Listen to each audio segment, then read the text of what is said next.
Introduction, the divine appointment. Stop for a moment, take your hand off the mouse or the screen. Do not keep scrolling, do not change the track. You have to understand something crucial before we begin. The fact that you are listening to my voice at this precise instant is mathematically impossible to attribute to chance. Think about the odds. There are millions of books, millions of videos, and billions of hours of content on the internet. Among all that infinite noise on this specific day with the exact mood you have today, the algorithm, or what I like to call the engineering of divinity, has placed this title before your eyes and you have clicked. Do you believe it is a coincidence? In metaphysics, coincidences do not exist. Only synchronicities exist. Carl Jung, the great Swiss psychologist, knew it. The ancient alchemists knew it. And deep down you know it too. This book has found you because you have called it. Perhaps you did not do it with words. Perhaps you did not say, I want to listen to this. But your soul has been emitting a frequency, has been sending a radio signal to the universe asking for a change, an answer, a sign, or an exit from the labyrinth in which you find yourself. You have been vibrating at the frequency of the search. And by the law of resonance, the universe has had no choice but to send you this material as a direct response to your request.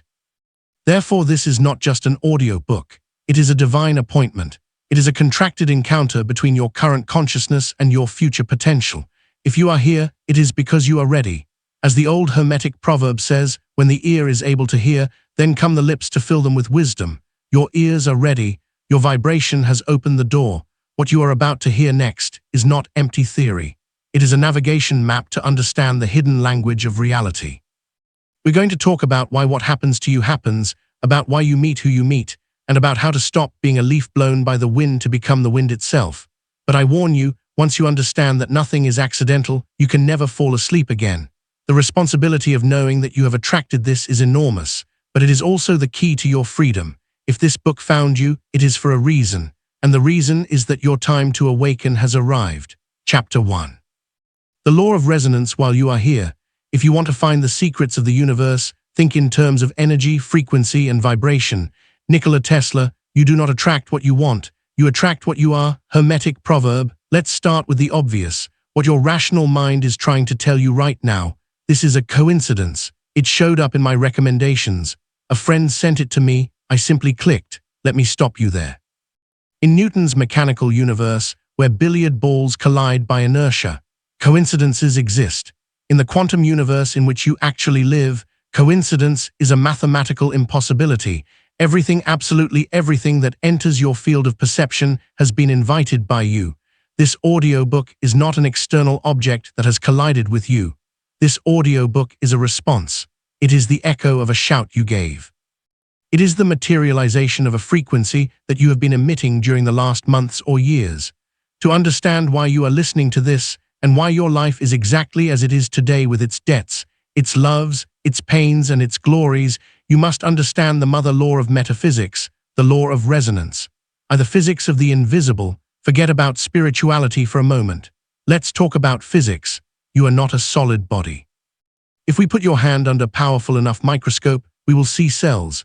If we look inside the cells, we will see molecules inside atoms. And if we look inside the atom, we will see that it is 99.999% empty space. And what is in that space? Energy, electrons vibrating at a breakneck speed. You are literally a package of vibrating energy.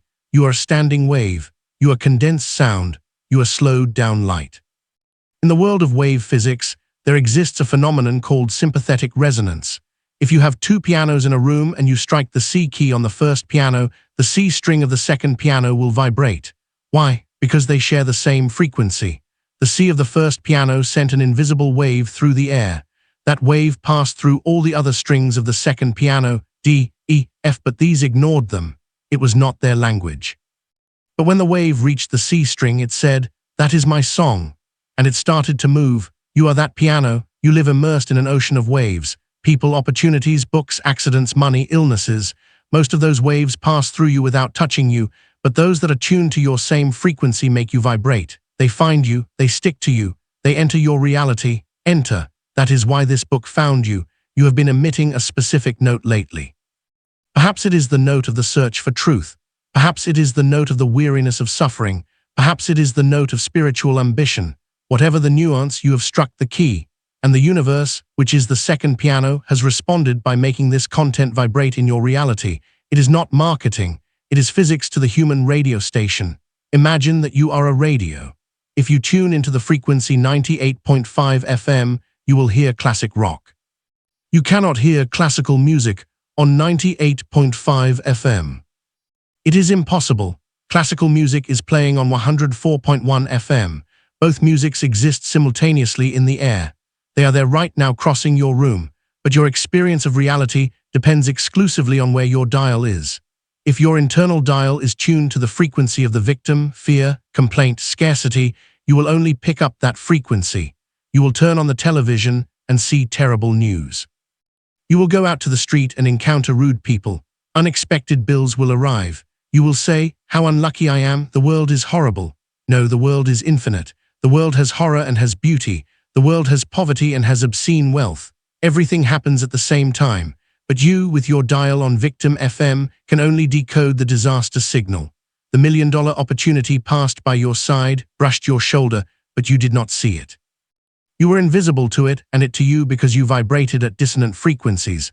On the contrary, if you move your dial to opportunity, the world changes.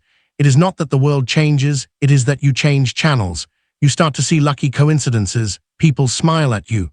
The perfect book appears. This one, money flows. The skeptic will say, "Sure, it's just that now you are optimistic." The metaphysician says, "No, it is that you have changed your resonance. Now you are compatible with a reality that was previously inaccessible to you. If this book is in your hands, it means a wonderful thing. Your dial has moved. You are no longer on the frequency of the sleeping zombie. If you were on that low frequency, this title would have seemed boring, ridiculous, or invisible to you. You would have passed by scrolling in search of a cat video or gossip. But you stopped. Something in the title resonated with your internal string. That means you are ready. It means your vibration has risen enough to intersect with this information. 30. The algorithm of God. We live in the era of algorithms. YouTube, TikTok, Instagram, we all know how they work. If you spend the day watching cooking videos, the algorithm learns this user likes cooking and it bombards you with recipes, chefs, and utensils. If suddenly you start watching conspiracy videos, the algorithm changes and shows you UFOs and government secrets. The algorithm does not judge. It does not say cooking is good or conspiracies are bad. The algorithm is a blind mirror. It only gives you more of what you are. The universe works exactly the same. It is the great algorithm. God or the source or the quantum field does not judge. It does not say, "Poor Juan, let's give him money," although he feels miserable. No, the divine algorithm says Juan is vibrating in fear of not being able to pay the rent. Perfect. Let's send him more situations that make him feel fear of not being able to pay the rent to confirm his vibration. It is brutal, but it is fair. It is absolute freedom. You have the free will to choose your frequency, and the universe has the mechanical obligation to confirm it with facts. That is why the phrase in the title is literal, "If this book found you." The algorithm of the universe has detected a change in your internal searches. It has noticed that the old answers no longer satisfy you. It has noticed that you are asking deeper questions, and as a response to your new spiritual browsing history, it has recommended this book to you. You are the user, the universe is the server.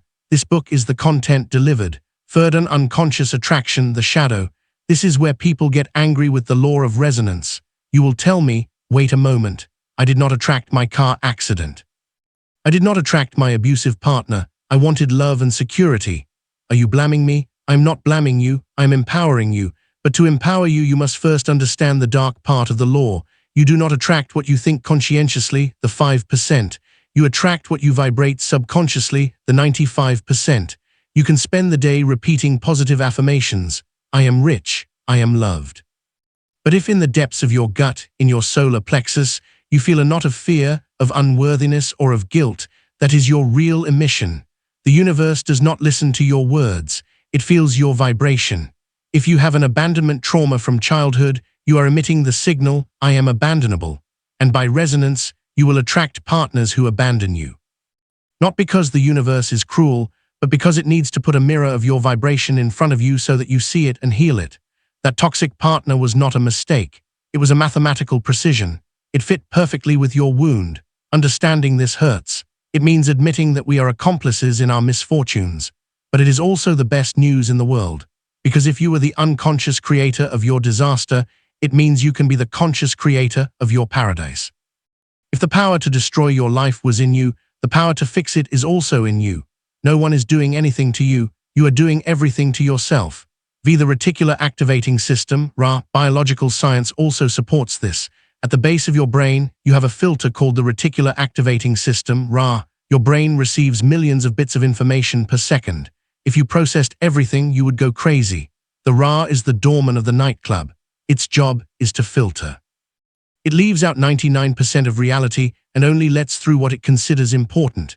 And what does it consider important? That on which you focus. The classic example, you want to buy a red car Model X before you never saw that car. Now that you want it, you go out to the street and boom, you see the red car Model X everywhere. Were thousands of red cars manufactured last night? No, they were always there, but before you were blind to them because your RA filtered them. Now that you have tuned into that frequency, your brain shows them to you. Apply this to opportunities. The opportunities to get rich, to be happy, to find love are around you right now. They are crossing your field of vision. But if your RA is programmed to life is hard, you literally do not see them. You have a cognitive blind spot. This audiobook has managed to pass the filter of your RA. That means your brain has opened the door to new information. You have lowered the guard of skepticism enough to let the magic in, fears, dissonance, and cleaning. There is a side effect of changing your resonance that you must know. When you start to raise your vibration, reading these books, meditating, searching for the truth, your old life begins to crumble. It is inevitable. Imagine that you were a puzzle piece with a triangular shape and you fit into a triangular hole. Now by changing your vibration, you are becoming a circular piece you no longer fit. You start to feel uncomfortable with your old friends. Their conversations bore you or irritate you. Your job starts to seem like a prison to you. You and your partner start to clash. This is called vibrational dissonance. What previously resonated with you now generates friction. Many people get scared here. I lost my friends. Celebrate that. You are not losing anything. You are letting go of dead weight. For the new to enter, the old must leave. If this book found you, it is very likely that you are in a moment of crisis, transition, or emptiness. It is likely that you feel that you no longer belong to your old life. Perfect. That discomfort is the proof that you are growing. The clothes are tight because you have grown. Do not try to shrink to fit in the old clothes. Strip naked and look for new clothes. Sue, you are the cause, not the effect. Most people live as effect. The world happens things to me. The weather makes me sad. My boss makes me angry. The economy makes me poor. They are leaves in the wind. This book has reached you to initiate you on the path of being the cause. I happen things to the world. I decide my vibration and the world reorganizes to accommodate it. This transition does not happen overnight. But the first step is the radical recognition that you are here. You pressed the button. You made the call. There is no one out there imposing this destiny on you. It is your soul using technology and circumstances to wake you up. Fate the resonance test. Let's do a quick test. Listen to these statements and feel your body, not your mind, your body. Do you feel expansion, interest, excitement, curiosity? Or do you feel contraction, boredom, cynical rejection? I feel that there is something more to life than simply working, paying, and dying. I have had coincidences lately that seem too strange to be chance. I feel that I have a dormant potential that I am not using. I am tired of being a victim and I want to take control. Deep down, I know that I am the creator of my reality. If you have felt an internal yes, a small spark, then the resonance is confirmed. The contract is signed, the book and you are compatible in how to use this book. This is not a book to understand intellectually. It is a book to tune in. Each chapter is a different radio station. We will talk about the mirror, the time, the fear, the detachment. Do not listen only with your head. Listen with your solar plexus. Let the information permeate you. Sometimes you will not understand something rationally, but you will feel an internal click. That click is your cellular structure reorganizing to resonate with a higher truth. Treat this audio book like an oracle. Sometimes you can open a chapter at random and you will find exactly the answer to the problem you had that day. Why? Because of the law of resonance. Your problem question vibrates at a frequency and the solution answer vibrates at the complementary frequency. They attract each other magnetically. Chapter 2, the quantum reflection. Reality is a mirror. Life is a mirror and sees no more than your reflection. You are the projector in the movie. The world is only the screen. Imagine this scene. You get up in the morning, go to the bathroom, look in the mirror and see that your face is stained with coal. You are horrified, you don't like what you see. Then in a fit of madness, you grab a towel and start rubbing the mirror furiously. You scrub the glass, scream at the glass, cry in front of the glass, begging it to make the stain disappear. Hours pass. You are exhausted. Your knuckles are bleeding from hitting the glass. You look again. The stain is still there. Obviously, because the stain is not on the mirror, it is on your face. No matter how much you manipulate, threaten, or clean the reflection, the image will not change until you wash your face. This metaphor seems absurd and ridiculous to you, right? No one would do that in a bathroom. However, this is exactly what 99% of humanity does with their life every day. They try to change their financial situation, the reflection, by working more hours without changing their scarcity mindset, the face. They try to change their relationships, the reflection, by arguing with their partner without changing their own insecurity. They try to change the world by fighting against it. Welcome to the quantum reflection. In this chapter, we are going to destroy the biggest illusion you have been sold. The idea that there is an outer world independent of you. It does not exist. What you call reality is a holographic feedback system. It is a 360 degrees mirror that surrounds you and returns to you with mathematical precision. The exact image of your beliefs, your fears, and your dominant vibration. By understanding this, you stop being a victim of circumstances and become the conscious architect of everything that manifests in your field of vision. The illusion of the movie screen to understand the metaphysics of the mirror. Let's use the movie analogy. When you go to the movies, you sit in your seat and look at the screen. If a monster appears in the movie, you get scared. If the hero dies, you cry. But if you are lucid, you know that the screen is blank. The screen has no colors, no stories, no monsters. The screen is neutral. The movie is coming out of a small device behind you, the projector. The light comes out of the projector, passes through a roll of film, your beliefs and subconscious, and is captured on the screen. Your life works the same. The screen, it is the material world, your bank account, your house, your body. It is neutral. It is plastic matter. The projector, it is your consciousness, your mind, your heart, your focus. The movie, they are your internal patterns, what you believe is true about yourself and the world. If your bank account is empty, it is not a problem with the screen, the economy, the government. It is that you have a film roll called scarcity in the projector. While that roll is spinning, you can change screens, change countries, change jobs, but the movie will be projected exactly the same wherever you go. Have you ever noticed that there are people who change partners constantly, but always end up living the same dramas? All men are the same, they say. No, men are different, but your projector is the same. So you turn any man into the actor your movie needs to confirm your script of betrayal or abandonment. People live trying to fix the screen. They shoot at the screen, they scream at the screen. The metaphysical master leaves the screen alone. He turns around. He goes to the projection booth and he changes the roll of film, and miraculously the image outside changes on its own. Their reality is neutral. The observer effect. Quantum physics brought us a disturbing discovery, the observer effect. In subatomic experiments, it was shown that light can behave as a particle, solid matter, or as a wave, potential energy, depending exclusively on whether there is someone observing it or not. The observer creates reality by looking at it. Before you judge a situation, that situation is neutral. It is not good or bad. It is raw data. Imagine it starts to rain. Person A, a farmer in a drought, looks at the rain and projects blessing, money. His reality is euphoria. Person B, a bride getting married outdoors, looks at the rain and projects disaster. Her reality is depression. It is the same water. It is the same neutral event. But the quantum mirror returns to each one a different reality based on their internal definition. You spend the day labeling neutral things. You are fired from your job. It is a neutral fact. Termination of contract. You label I am a failure. The mirror returns depression to you. Or you label I am free to start a business. The mirror returns opportunity to you. The mirror has no opinion. The mirror only says yes. If you say the world is dangerous, the mirror says yes it is. Here are 3 crime news items to confirm it. If you say the world is kind, the mirror says, yes, it is. Here is a stranger who helps you. The mirror is a faithful servant who never contradicts you. By mastering your labels, you master the reflection that the world presents to you, choosing to see the hidden potential in every neutral circumstance of your path. Third is the time delay, the trap of density. This is where most people abandon metaphysics.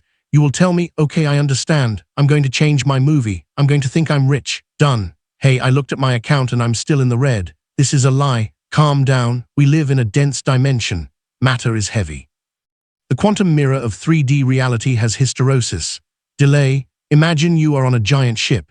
If you turn the rudder, the ship takes time to physically turn due to the inertia of the water. Or look at the stars. The light you see from a star may have left 1,000 years ago.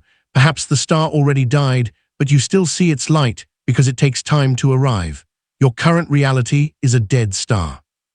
Your life today, your money today, your body today is the result of your thoughts and vibrations from 6 months or a year ago. It is old light. It is the echo of your past. If today you start to change your projector, you think of abundance. The screen does not change instantaneously. You have to sustain the new image while the old reality finishes dissolving. This is the valley of the shadow of death, the time between the change of mind and the change of matter. Most people start thinking positively on a Monday. On Wednesday, they see that nothing has changed. They get frustrated and go back to thinking negatively. They interrupt the process. The mirror was starting to turn, but you stopped it. You must learn to ignore the current reflection while you create the new one. So you must walk through your poor house feeling rich, knowing that the poverty you see is only the residue of your old self, and that wealth is already on its way, coming down the pipe of time. Ignore the senses, trust the vision. The manifestation is inevitable if the frequency is held with unwavering faith. The others do not exist. Neville Goddard. This is the most radical and difficult teaching to swallow. Neville Goddard, the great mystic, said, "Everyone is you pushed out. The people in your life do not have total free will in your reality. They act according to the script that you subconsciously write for them. You assign them roles. If you have a deep insecurity and believe that I am not worthy of love, you will telepathically force your partner to treat you with coldness or to be unfaithful to confirm your belief. Your partner may be a wonderful person with others, but with you they become a tyrant. Why? Because you are passing them the script and they by resonance interpret it. This explains why when you radically change your self-concept, you begin to truly love and respect yourself. The people around you have only two options. One, they change. Suddenly, they treat you with respect without you asking them to. Twos, they leave. Since they can no longer play the role of abuser in your new movie of self-esteem, they vibrate out of your reality and disappear. Stop trying to change people. It is exhausting and it is useless. No one changes because you ask them to. They change when you stop needing them in the old way. If you want to be loved, love yourself. If you want to be valued, value yourself. The mirror has no choice. If you smile, the reflection has to smile. It cannot stay serious. If you laugh, it is a physical law. By changing the source, you compel the reflection to follow suit without any external effort. Be the mirror of the shadow what you hate. The quantum mirror has a special function revealing your shadow. Everything that irritates you, infuriates you, or bothers you viscerally about another person is something that is within you. This is called psychological projection. If arrogant people deeply bother you, it is because you have repressed arrogance, or because you would like to be arrogant, have permission to shine, and you don't dare. If lazy people bother you, it is because you have a tyrannical inner judge who does not allow you to rest, and you secretly envy their freedom. The world shows you your repudiated parts. When you point at someone with one finger, there are 3 fingers pointing at you. Every time you have a strong emotional reaction towards someone, stop.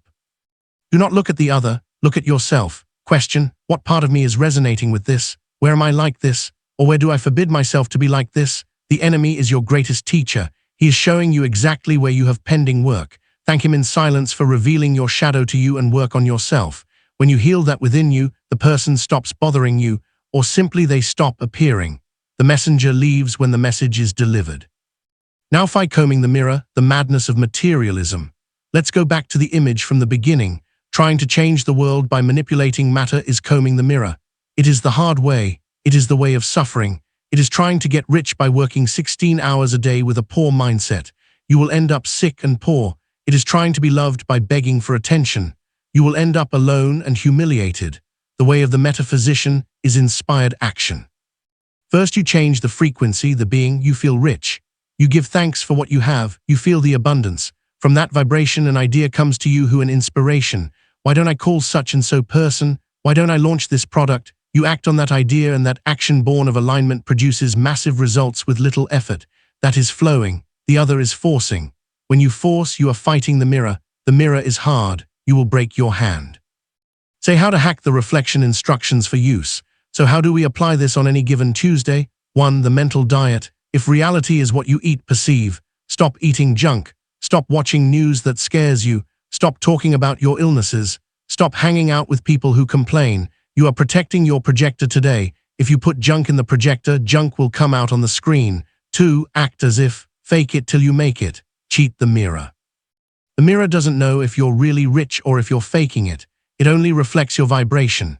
If you dress, walk, and talk like a successful person, the mirror begins to get confused.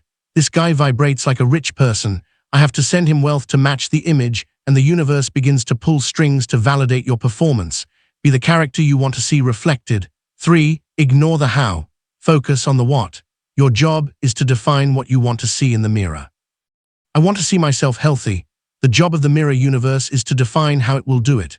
A new doctor, a diet book, a spontaneous healing. If you try to control the how, you are interfering in the mechanism. Define the end, feel the end. Let the mirror organize the means for the manifestation. Fate, the rearview mirror, guilt. Many use the mirror to torture themselves. They look back. If I hadn't done that, if I had studied something else, the rearview mirror is small for a reason. You are not going in that direction. Understand this. The you of the past who made mistakes did so with the level of consciousness they had then. It was another movie. You cannot judge your old movie with your new projector. Guilt is a terrible vibration. Guilt seeks punishment. If you feel guilty, the quantum mirror will say, you want punishment? Here is a fine, a stubbed toe, a loss. Forgive yourself, not for morality, but for pragmatic intelligence. Forgiving yourself is cleaning the projector lens so that tomorrow's movie is not stained by yesterday's. By releasing the past, you free up the energy necessary to project a brilliant future, ensuring that your current vibration is not anchored to the regrets of a version of yourself that no longer exists. Now join to the reality test. From today on, play with the mirror. Do small tests. Wake up tomorrow and say, today, I am going to project kindness. I am going to imagine that everyone wants to help me. Go out to the street with that certainty. Maintain the internal smile and observe. Observe how traffic flows better today now. How the waiter gives you a free coffee. How someone holds the door for you. There are small glitches in the matrix that confirm to you that the remote control works. When you verify that it works with small things, coffees, traffic lights, smiles, dare with the big ones, money, health, love, the mechanism is the same. Only your resistance to believing it is possible changes. For the mirror, reflecting a button is as easy as reflecting a castle. The effort is the same, 0. By consistently applying these principles, you become a master of your own reflection and a sovereign creator of your life. Now, Chapter 3, the language of the universe, synchronicities and signs. The universe is always speaking to us, but it does not use words. It speaks in the language of the event, of the number, of the fortuitous encounter, and of the symbol. The illiterate of the 21st century will not be the one who cannot read or write, but the one who cannot interpret the signs that life places on their path. You are thinking of an old friend you haven't seen in years. Suddenly, the phone rings. It's him. You are hesitating whether to accept a new job. You go out to the street and see a giant truck with the company logo. Then you turn on the radio and the song says, go for it. You look at the clock, 11:11. It's happening today now. Are you going crazy? Is it a conspiracy? Or is the fabric of reality much more intelligent and communicative than you have been taught? Welcome to the language of the universe. Most people walk through life as if they were in a dark and silent room, stumbling over furniture. The metaphysician knows the room is lit right now. The universe is not a mute and distant entity. It is a living, conscious, and conversational system. The problem is that you expect it to speak in your native language. You expect a voice of thunder to descend from the sky and say, accept the job, it will go well. That almost never happens. It speaks in symbols today. Now in this chapter, we are going to teach you the grammar of this sacred language so that you stop walking blindly and start having a fluid dialogue with your destiny. By learning these codes, you align your personal will with the cosmic flow, transforming every coincidence into a roadmap for your higher evolution. Now, what is a synchronicity? Carl Jung and the scarab. The term synchronicity was coined by Carl Jung to describe a meaningful coincidence. It is when an internal event, a thought, a dream, an emotion coincides with an external event without an apparent logical cause, but with deep meaning for the person. It is a bridge between the mind and the world today. Now the classic story is this. Jung was treating a very rational, rigid, and difficult patient. One day she was telling him a dream in which he was given a gold scarab. Just at that moment, Jung heard a soft tap on the office window. He got up, opened the window, and caught an insect that had just hit the glass right now.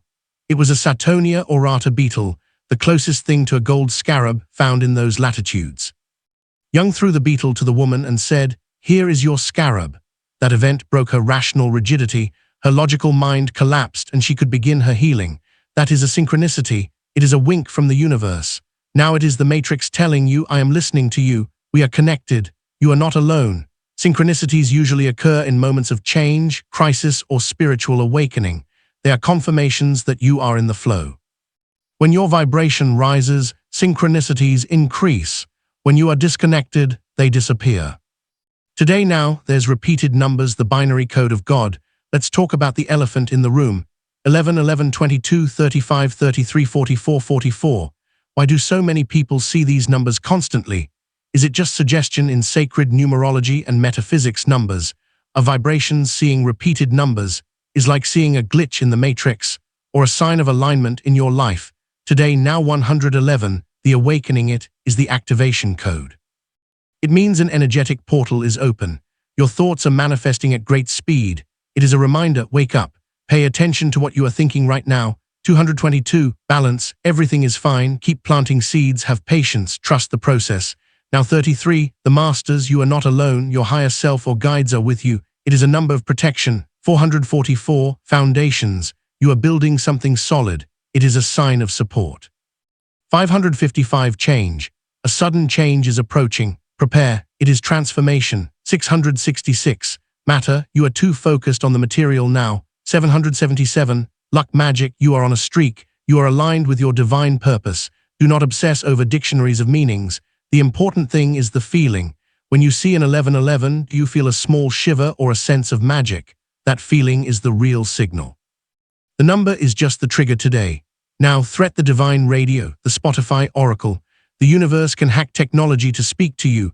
Have you ever asked a question to the air, and upon turning on the radio or putting your playlist on shuffle, the next song answers exactly?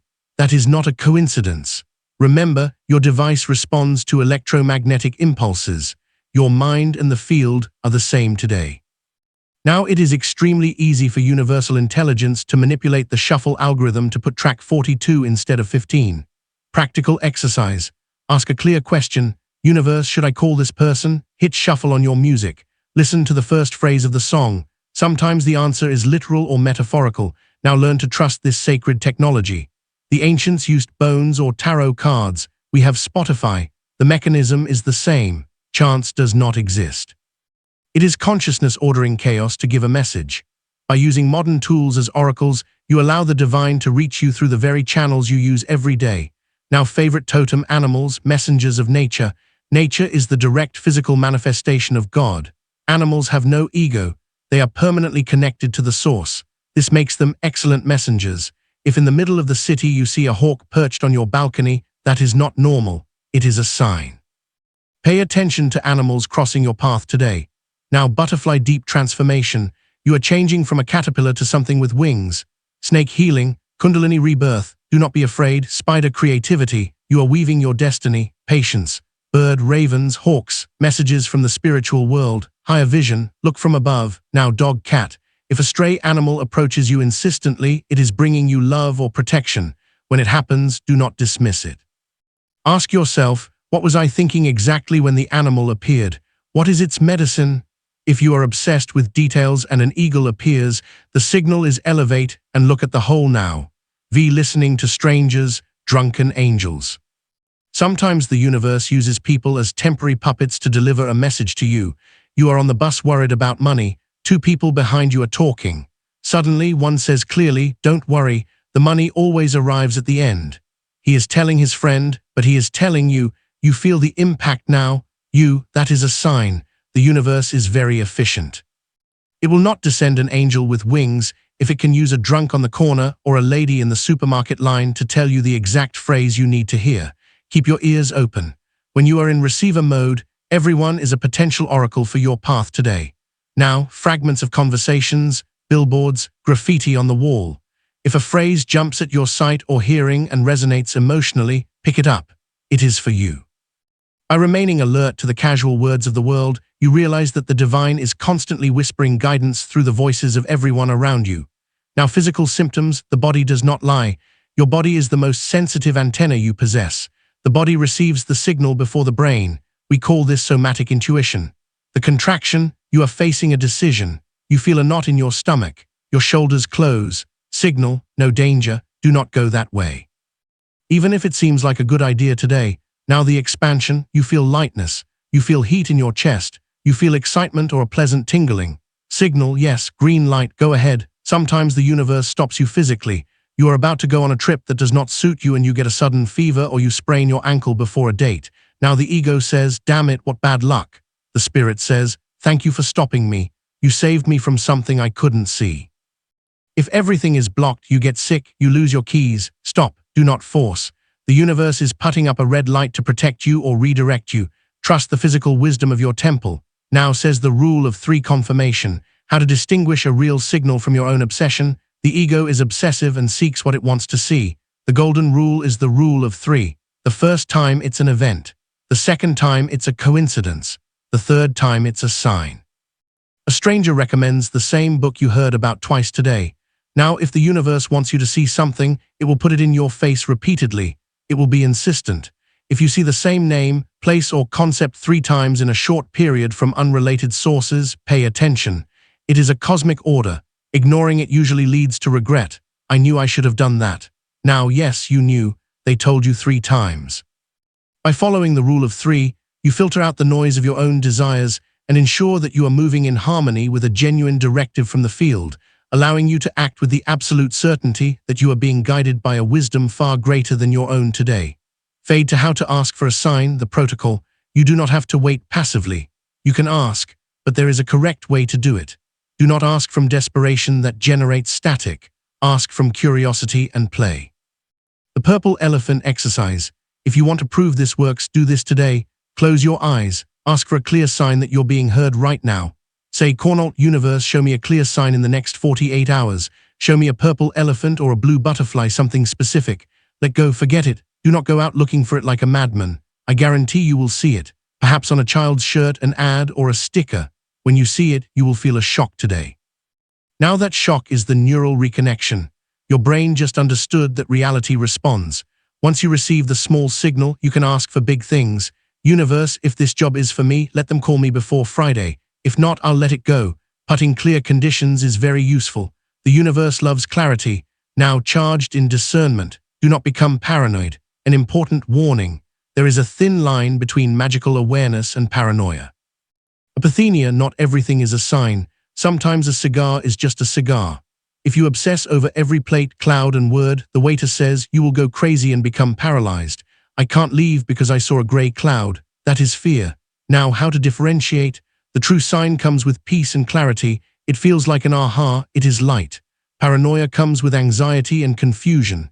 It feels heavy and urgent. If you have to force the meaning, well, I saw a black bird which looks like an eagle, then it is not a sign today in your life. Now, real signs hit you. They are obvious. They do not require forensic analysis. If you doubt it is not a sign, the real sign is unmistakable. By maintaining a grounded and observant mind, you learn to distinguish the profound whispers of the universe from the chaotic chatter of your own fearful imagination right now. Hex the breadcrumbs. Step-by-step navigation. The universe rarely gives you the full map. You want to see the whole path from point A to Z. The universe does not work that way. It works like a GPS in the fog. You can only see the next 10 m. The universe gives you breadcrumbs. It gives you a sign for step 1. Call John. You call John today now. Then and only then the sign for step 2 appears. John invites you to a party. You go. Step 3. You meet Anna. Step 4. Anna offers you the business of your life. If you had asked to see step 4 from the start, you wouldn't have understood. Your job is to trust the breadcrumb in front of you. Now follow the immediate clue. Do what excites you today. Trust that this small signal will lead you to the next and the next until you reach the destination. This is called living in the miracle zone. By focusing only on the current step, you eliminate the anxiety of the future and move with perfect flow. Now, time of the sign is wait or no. Sometimes we ask for signs to confirm what our ego wants. You want to go back to your toxic ex. You ask for a sign, nothing happens, silence. Or you see danger signs, but your ego manipulates reality. I didn't see a danger sign. That means everything is fine. Do not deceive yourself today. Now silence is also an answer. If you ask and nothing happens, the answer is not yet, or it is not necessary for you to know. Now if you find constant obstacles, the door won't open. The email bounces, the sign is a giant neon no. We call this divine redirection. It is protecting you right now today. An obstacle is not something that prevents you from reaching your destination. It is something that prevents you from falling off a cliff. Appreciate the closed door as much as the open one. That closed door is protecting you. By accepting the no of the universe, you save yourself from unnecessary suffering. Now, Chapter 4, The Invisible Plot, the Red Thread of Fate. An invisible red thread connects those who are destined to meet regardless of time, place, or circumstances. The thread may stretch or tangle, but it will never break. Eastern legend. Look around you, you see people, you see the bus driver, you see your boss, you see your partner, you see that stranger who crossed your path today. Your physical eyes tell you that you are separate islands, independent bodies moving through space in a random way. Your physical eyes lie to you.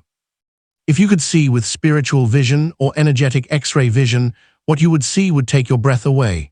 You would see that there are no empty spaces between people right now today. You would see a luminous, intricate, and perfect network of threads connecting heart to heart, plexus to plexus. You would see that the stranger who smiled at you today did not do it by chance. They did it because an invisible thread vibrated and forced them to look at you to give you a micro dose of hope that you needed in your life. Now you would see that the person who broke your heart 5 years ago was not a random villain. They were an actor hired by your own soul to teach you to love yourself. Welcome to the invisible plot. In this chapter, we are going to discover the social engineering of fate. We will understand that your contact list is a map of sacred coordinates. No one enters your life without an invitation. No one leaves without having delivered their message. Every encounter, however brief, is a cosmic appointment. By recognizing these invisible connections, you begin to navigate your relationships with a sense of purpose and gratitude, knowing that every person is a mirror of your own journey. Now, Indra's net, we are nodes. In ancient Vedic philosophy, there exists the metaphor of Indra's net. Imagine an infinite silk net that extends in all directions. In each intersection of the threads, there is a brilliant pearl. Each pearl reflects the light of all the other pearls in the net. If you touch one pearl, all the others vibrate in this world today. Now you are one of those pearls. You are not an isolated entity fighting against the world. You are a node in a network of consciousness. This explains why sometimes you think of someone and that person calls you. It is not magic telepathy. It is network physics. You are connected by a filament of the plot in your life right now today. Now when you move, think, feel, you send an impulse through the thread that reaches the other end. Understanding this eliminates existential loneliness. You have never been alone. It is impossible to be alone. Even if you are on a deserted island, you are energetically connected to the totality of the human species in this world right now. Your thoughts affect the collective, and the collective affects you. This network is intelligent. It constantly reorganizes itself to bring you the people you need for your next level of evolution. Sometimes the net brings you a teacher. Sometimes it brings you a lover. Sometimes it brings you an executioner today in your life now. But the net is never wrong in the delivery. By trusting the interconnectedness of all beings, you release the fear of being lost or forgotten. Recognizing that you are an essential part of a vast living tapestry that supports and guides your every step toward your ultimate realization and the fulfillment of your divine purpose. Now the soul contract before birth. Here we enter deep ground. Metaphysics suggests that before incarnating in this physical body, your soul made contracts. Imagine it as a planning meeting before a play. You said, in this life, I want to learn about forgiveness. Another soul, a spiritual friend, raised their hand and said, I will help you in your life today. Now I will go down to earth and betray you. I will do something terrible to you so that you have the opportunity to learn what real forgiveness is. You said, thank you. It will be difficult, but we will do it. And then you both were born, forgot the agreement, the veil of oblivion, and met in physical life today in your world. Now that person betrays you, you suffer, you hate them. But at a soul level, they are fulfilling their promise. They are playing the role of villain so that you can play the role of hero who forgives. This radically changes your vision of resentment. That absent father, that scamming partner, that toxic ex-partner today in your life. Now what if they are not your enemies? What if they are your spiritual trainers? A weight trainer puts resistance on you, makes you sweat, makes your muscles ache. If you didn't know it was training, you would think the trainer hates you. They are putting weight on me to crush me. No, they put weight on you to strengthen you now. Difficult relationships are the gym of the soul. If you look back, you will see that your greatest leaps in growth came after your greatest relational pains. That person pushed you off the cliff so that you were forced to grow wings. Honor their role and then, if necessary, let them go. You are free from the drama right now today. Now thread it to the red thread. The legend in Asia there is the legend of the red thread of fate. And Mika, they say the gods tie an invisible red thread to the little finger of those who are destined to meet. This thread is not limited to romantic partners, soulmates, although that is its most common use. It applies to anyone crucial to your story today. Now the thread has magical properties. It is elastic. It can stretch to infinity. You can be on another continent, but it does not break. It is timeless. It can take 20 years to find that person, but the meeting will occur. It is inevitable. No matter how much you run or hide, the thread will pull you toward the meeting. Now, have you ever met someone and felt an instant familiarity? That feeling of, it's you. Finally, you arrived. There is no discomfort, no need to pretend. It is like putting on old and comfortable sneakers. That is the red thread tightening. It is the recognition that that person was already in your system before you saw them today. These people are the pillars of your life. Sometimes they stay forever. Sometimes they stay for a month. The duration of the contract does not determine the importance of the encounter.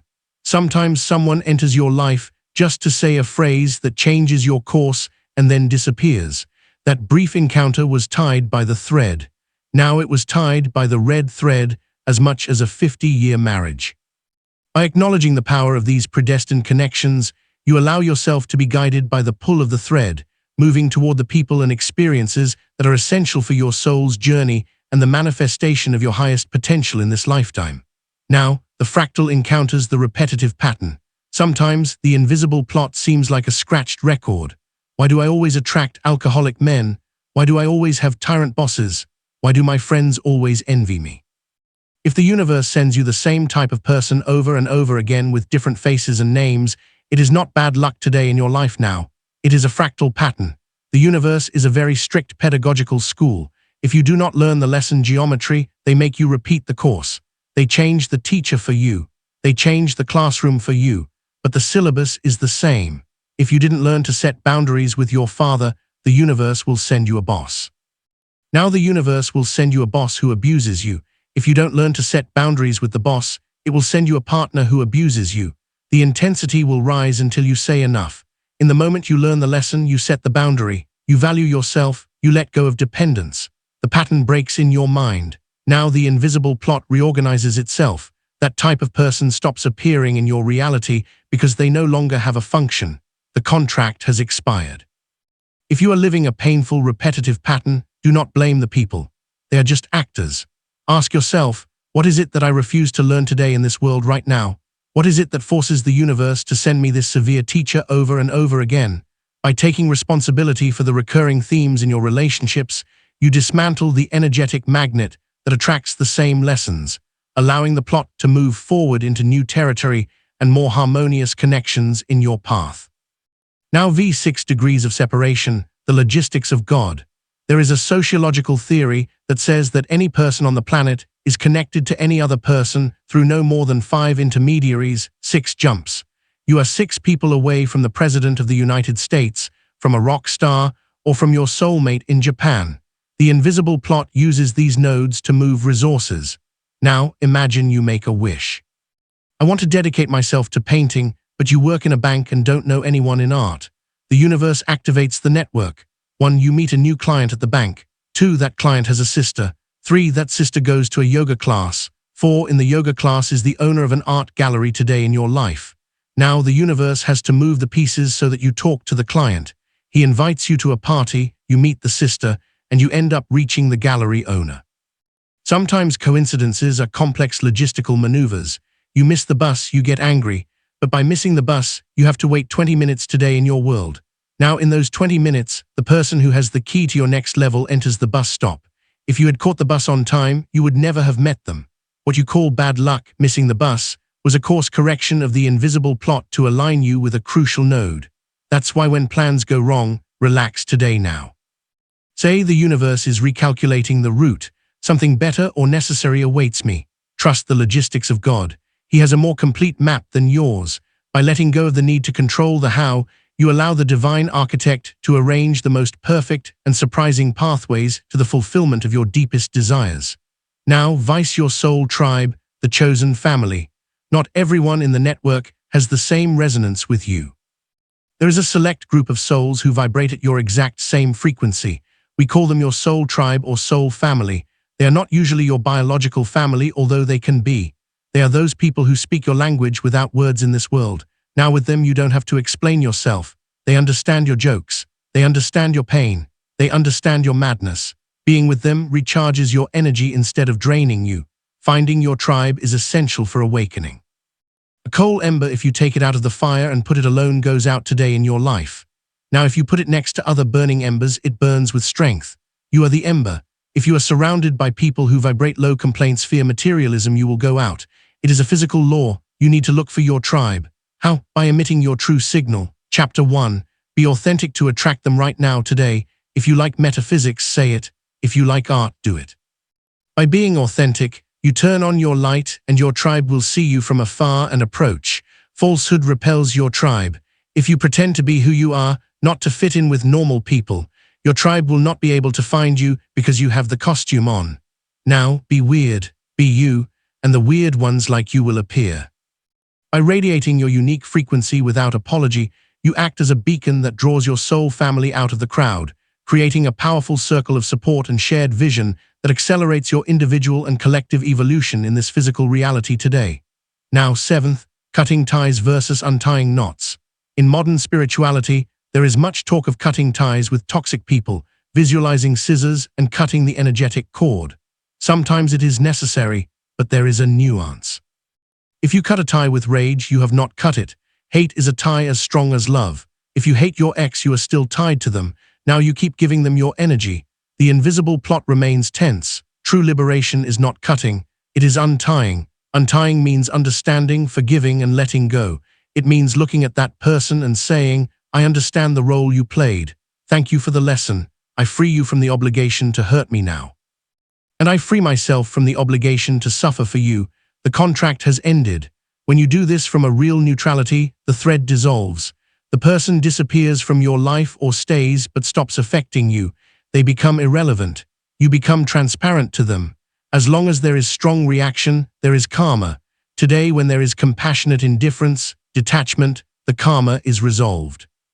By untying the energetic knots of the past, you reclaim the power and attention you once lost to conflict, allowing your soul to move into the future with a lightness and peace that can only come from complete and total forgiveness of all now.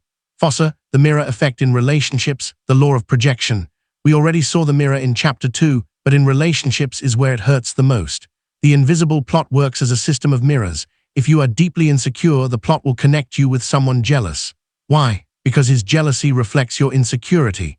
They are two sides of the same coin. Fear today. Now, if you are a savior, you want to fix people. The plot will connect you with victims and broken people. You fit like key and lock, but that relationship will be painful. To break the dynamic, one of the two must change their shape. If you stop being a savior and focus on yourself, the victim will have two options now. Mature and stop being a victim. 2. Go find another savior who wants to play their game. Either way, you are free. No one can play a game with you if you refuse to move a piece to change the people around you. Do not try to change them. Change your role in the play. Change your frequency in this world right now. By shifting your own internal state, you fundamentally alter the energetic resonance of your interactions, forcing the invisible plot to either upgrade your existing relationships or dissolve them in favor of new connections that reflect your transformed self and your higher level of consciousness in the world today. Now, thus activating magnetism, how to attract love partners. Many ask, if the red thread exists, why am I still alone? Where is my partner? Partner, the thread exists, but you can have it tangled or untensioned. You are blocking the meeting. How? By looking from lack. If you scream, I need someone, you emit a vibration of I don't have. The plot responds now. The plot responds by giving you more loneliness, occupying the space. If your life is full of people who don't fill you, there is no space for new people to enter. The universe abhors a vacuum, but if the glass is full of dirty water, it cannot pour wine. You have to empty first. Let go of lukewarm relationships now. Let go of lukewarm relations to leave space for hot relations. being the wrong person. We want to attract a king or a queen, but we behave like beggars. The law of resonance is clear, like attracts like. If you want a stable partner, become a stable person or at least vibrate in it. You are the source today. Now do not look for the right person, be the right person, and the thread will tighten automatically. By embodying the qualities you seek in another, you turn yourself into a powerful magnet that draws your destined counterpart toward you across time and space, ensuring an encounter that is as effortless as it is divine right now. Chapter 5. The Self-Fulfilling Prophecy, the Power of the Decree. In the beginning was the Word, and the Word was with God, and the Word was God. Nothing that has been made was made without him. John 1:1, Abracadabra, ancient Aramaic phrase meaning I create as I speak. Did you know that every time you open your mouth, you are casting a spell in your life today? Now you probably laugh. You think words are just air, sounds we use to describe what we see or to order coffee. You are wrong. Words do not describe reality. Words generate reality. They are containers of energy. They are programming codes that you insert directly into the matrix of your life in this world right now. Most human beings are unconscious black magicians.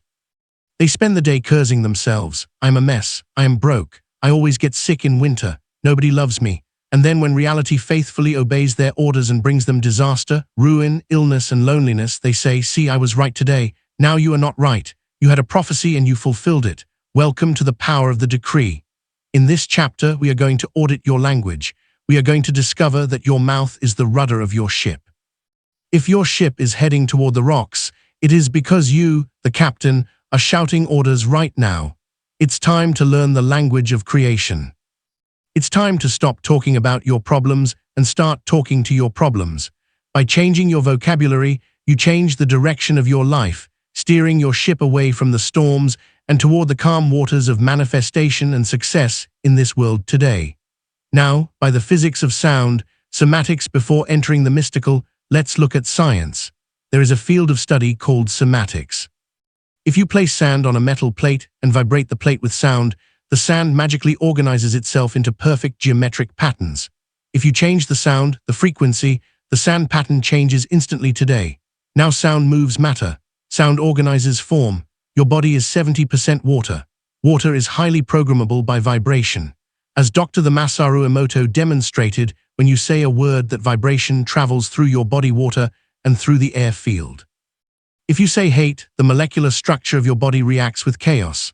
Right now, if you say love or gratitude, the structure harmonizes dopamine, oxytocin, but it goes beyond your body. Your words are waves that leave you and travel toward the invisible plot. Chapter 4. They are instructions. The universe is a quantum soup of possibilities. It is waiting for an order to collapse into a fact today. Your word is that order. God said, "Let there be light," and light was made. You are made in the image and likeness of the Creator. Your word has the same power, only on a different scale and with a time delay due to the density of matter. But the mechanism is identical. Declaration, manifestation in your life. Now the master code I am. The two most powerful words in the universe in any language are I am or I exist. Why? Because I am is an invocation of identity. It is the name of God. I am that I am. When you say I am, you are putting the label of divinity on what comes next. You are merging your essence with equality. Today now the universe takes everything you say after I am as an absolute and literal order. If you say I am clumsy, the universe says heard, granted. Let his keys drop. Let him trip. Let his file be deleted. He has decreed clumsiness. If you say I am poor, the universe says done. Let's block that business opportunity. Now if you say I am tired, you are decreeing fatigue. Your cells obey and lower the energy. Observe how people talk. I'm fed up. I'm a mess with women. I'm old. They are using the name of God in vain. They are using the creative power to destroy their own temple. From today on, you are forbidden to use I am negatively now, even if it is true at the moment. If you are sick, do not say I am sick. Say I am going through a healing process. Disconnect yourself from the identity. Use I am only for what you want to be. I am health. I am abundance. I am magnetic. Even if it feels ridiculous at first, you are reprogramming the matrix today. That is, the subconscious is a literal genius. Your subconscious mind is the engine that creates your reality. It is millions of times more powerful than your conscious mind. But the subconscious has a curious characteristic. It has no sense of humor and does not judge. It is like the genie of Aladdin's lamp. Its only response is, your wishes are my command. Now if you say jokingly, I want to die, how embarrassing. The subconscious does not know it's a joke. It records death wish, lowering immune system, increasing risky behaviors. If you say, "This job gives me a headache," the subconscious says, "Understood," generating migraine every time he enters the office right now.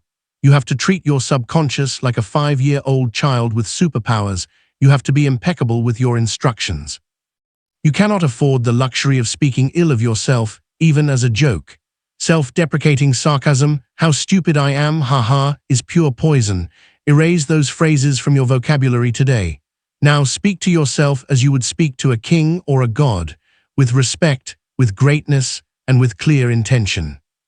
By honoring your internal dialogue, you shape a powerful and focused subconscious that works tirelessly to manifest your highest aspirations and your most noble dreams in this world right now today. Black magic, the complaint. The most common form of negative self-fulfilling prophecy is the complaint. What is a complaint? It is a statement that you do not like something charged with negative emotion. Metaphysically, the complaint is an anchor. When you complain about your current situation, you are affirming and solidifying it today. Now you're saying to the universe, "Look at this. This is what is real. Give me more of this." What you focus on expands. By complaining, you focus on the problem. Therefore, you expand the problem. There are people who are addicted to complaining. They meet in groups to complain about politics, the weather, or bosses. Right now, they are covens of unconscious black magic. They are using their collective energy to perpetuate exactly the situations they say they hate. If you want to change your life, do a fast of complaints. Try this. 7 days without a single verbal complaint. If something hurts, take a pill, but do not tell 10 people today. Now, if the weather is bad, take an umbrella, but do not say "What disgusting rain." If you manage to do this, you will see miracles. Your energy, which previously leaked through the wound of the complaint, now accumulates and begins to manifest solutions. The complaint ties you to the victim. The decree elevates you to the creator now. The silent dialogue, your roommate. Not only does what you say out loud matter, what you say to yourself in silence matters. You have a roommate in your head who never shuts up. That internal dialogue is a continuous prayer. If you are smiling at someone, but inside you think, "I don't trust him." The universe hears the thought, not the smile today.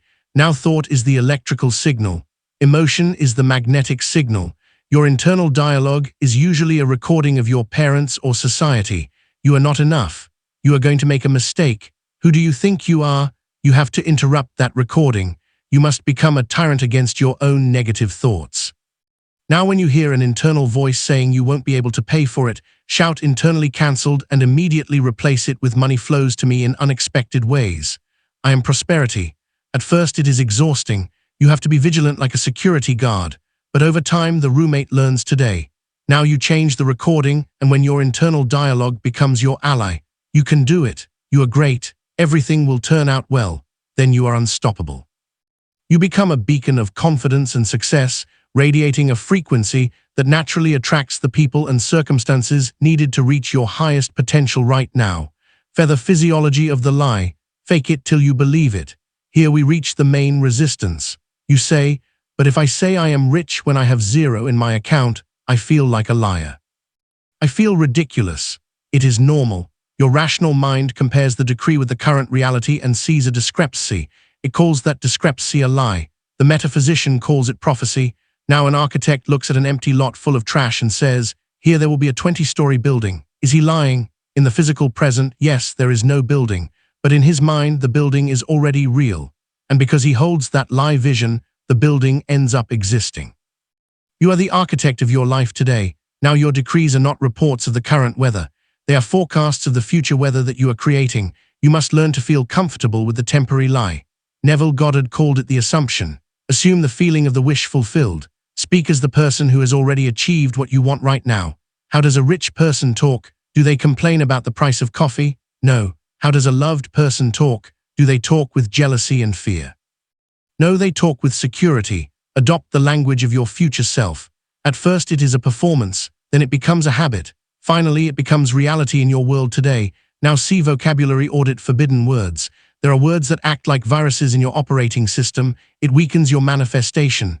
Eliminate them today. Try attempt. I'm going to try to do it. Try means go toward it but fail. Yoda was right. Do or do not. There is no try. When you say you will try to be on time, you prepare the excuse now. Say I will be there, I will do it. I need money, I need love. Needing vibrates in lack. The universe responds, are you need? Well, keep needing, I will give you more need. Change need for I choose, or I choose to have money, or better yet, thank in advance, thank you for the money coming now. Hope I wish. I hope it turns out well. Hopping implies doubt. It implies that you are not in control. It puts power outside. Say I trust, or I know it will turn out well, but I love you, but the but erases everything you said before. It is a negative, replace it with and. It opens possibilities today. Little by little, I'm getting out little by little. It is a decree of slowness. You are asking the universe to put on brakes. Say step by step steady progress, or in a quantum way fast progress. By refining your speech, you remove the hidden obstacles to your success and accelerate the arrival of your desires. Now vate the time delay, the safety cushion. Imagine if every word you said manifested instantly. You say, I am starving. Boom, dead. You say, I want to kill myself for what I did. Boom, dead. You say, I wish an elephant would appear here. Boom, house destroyed. It would be chaos. You wouldn't survive a single day. Fortunately, we live in a dimension with time now. Time acts as a buffer. Your words are seeds. They take time to germinate. This is a safety measure. It gives you time to repent and cancel the order. If you have a negative thought, this is going to turn out badly, do not be afraid. It does not manifest instantly. You have room for maneuver right now today. Now, if you immediately correct it, no, cancelled, it will turn out well. You have dug up the weed seed before it takes root. But if you repeat the negative decree day after day, you water it. And then yes, the monster grows. Persistence is the key. A single positive decree does not fix a life, just as one salad doesn't work now. It is the constant mental diet that changes your body and your life. By being mindful of your long-term verbal patterns, you ensure that you are only planting seeds of success, joy, and abundance, which will eventually grow into a magnificent reality that reflects the highest intentions of your conscious spirit today. Now 9. The ritual of the decree. How to do it right. To use the self-fulfilling prophecy consciously, follow this protocol. Present state, the decree must be in the present, not I will be rich, that is future, and the future never arrives. Say I am rich, or I am in the process of getting rich. Positive. The subconscious does not understand no today now. If you say I don't want to be fat, the subconscious hears I want enough fat, and it makes you hungry. Say I have a healthy weight. Focus on what you want, not what you want to avoid. Emotion. The word is the code. The emotion is the send signal. Repeating like a parrot is useless. You have to feel it now. If you say, I am happy with a bitter face, it doesn't work. You have to generate the emotion of happiness first and then release the word on that emotional wave. Gratitude. The most powerful decree is thankfulness because it implies you have already received. Thank you, universe, for this new job right now today. Now this is pure faith. It is the signing of the contract. By combining the right words with deep, authentic emotion and heartfelt gratitude, you activate the creative forces of the cosmos, ensuring that your declarations are transformed into the tangible reality of your daily life with grace and absolute certainty in this world. Now Chapter 6, The Collapse of Time, Quantum Leaps. Time is an illusion. Lunchtime doubly so. Douglas Adams, you don't need 10 years to achieve what you want. You need a second of complete internal transformation, and time will bend to accommodate your new reality. You have been lied to about time. Since school, you have been taught that life is linear today. Now first A, then B, then C, they have told you study, work hard, save bit by bit, climb the ladder step by step, and perhaps when you are 65 years old, you will be able to enjoy life. It is the escalator model, slow, predictable, safe, and incredibly boring. It is the Newtonian model, slow, cause and effect, right now, today. But then you see people who break the rules. You see a 20-year-old create $1 million company in 6 months. You see someone heal from an incurable disease in a week. You see someone find the love of their life on a Tuesday, get married on Saturday, and be happy forever. What happened there? Did they cheat now? No. They have used a higher law of physics. They have stopped using the stairs and have taken the elevator. They have performed a quantum leap. Welcome to the collapse of time. In this chapter, you are going to learn that time is not a rigid prison. It is an elastic material. You can stretch it or you can contract it today. Now, if you understand how vibration works, you can save yourself 10 years of effort and compress them into 6 months of intensity. Are you willing to stop waiting and start jumping? By mastering the art of the quantum leap, you bypass the limitations of the physical world and step into a reality where your desires manifest now. Because time is a coordinate, not a clock. Einstein taught us that time is relative. If you put your hand on a hot stove, a minute seems like an hour. If you are with the person you love, an hour seems like a minute. Time depends on the observer. In metaphysics, we go one step further. Time is not something that passes. Time is a location coordinate right now. Today, imagine that all versions of your life already exist right now, like rooms in an infinite hotel.